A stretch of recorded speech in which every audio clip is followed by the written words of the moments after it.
mnateua mtu awe rais wa Jamhuri ya Muungano ya Tanzania. Kwa hiyo ni vizuri msikilize wananchi wanasema nini juu ya watu wenu hao. Ndio matokeo ya kesho. Msipuuze maoni ya wananchi hata kidogo.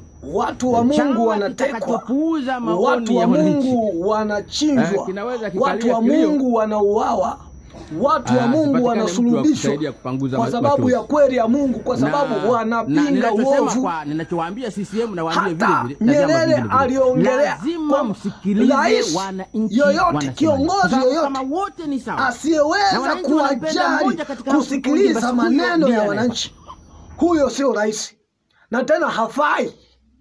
Kwa sababu gani hafai? Kwa sababu yeye anataka kuongoza kwa matakwa yake mwenyewe. Anataka kufanya kitu kwa ridhaa yake mwenyewe, sio kusikiliza mawaidha ya wananchi kwamba wanataka nini. Sio kusikiliza kwamba watu wanataka nini. Utakapoongea ukweli basi wanakukamata, wanakufunga, wanakuteka, mara wameua watumishi wa Mungu. Mpaka sasa hivi wanafunga makanisa, wanafunga kazi ya Mungu isiendelee kwa sababu ya kitu cha ukweli. Sasa tunasema hivi, ambao tumesimama na Mungu hatutajari mfunge makanisa, mfunge chochote kile, tutawaambia ukweli, tutasema ukweli tu. Haijalishi saa gani, kwa dakika gani, tutawaambia mpaka kitaeleweka.